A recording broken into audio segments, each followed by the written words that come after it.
Hey, you found us in the right place. Alongside Troy Tauscher, I'm Rob Werner. Thanks for joining us at Cronkite Sports Live. It's not like Stanford's unbeatable. They've lost to USC, and ASU has proven that they can play with great teams. They played a great half against USC earlier this season, and Coach Kevin Boyd told me after that game that if ASU can execute their game plan for a full 90 minutes, they can be successful against anybody in the country. I think that will be the real question, is if they can play 90 minutes of good soccer. Well, this was kind of a trap match for ASU. Utah isn't a bad team. While they're not ranked, they've shown some success early on in the season, and playing in Utah does pose a different kind of issue than most places. The ball doesn't travel as well there, so when you hit the ball, it moves a little slower, especially coming from a place like Arizona where the ball flies through the air so quickly that it was a big change for the team, and I know the players referenced that after, saying that that was one of the factors that kind of caused them a challenge in this match.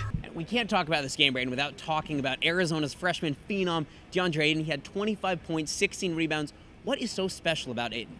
Sun Devils now have a weekend off to practice before they will host 3 teams in the ASU Invitational. Those teams, Cal Poly, Fresno State, and LMU, all a significant drop-off in level from that of Duke, Texas A&M, and TCU. Look out for the Sun Devils to come out hungry, and here's my prediction. I say the team doesn't just get its first win of the season, I think the Sun Devils will even win the Invitational. This team will be good, really good, so don't write off ASU just yet.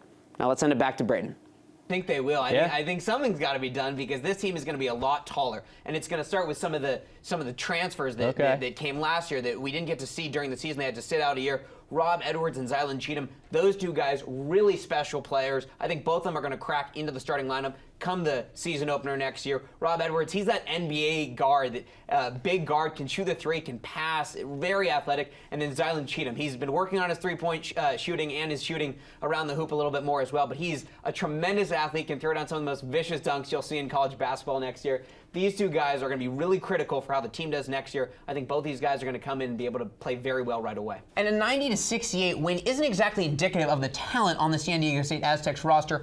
ASU is actually trailing going into the second half. How are they able to win this game by so many points? With this game, senior day now over for Arizona State, we do have to talk about the 4 senior guards, Austin Witherell, Trey Holder, Cody Justice, and Shannon Evans. What can you say about what those guys have ingrained into the Sun Devil men's basketball program?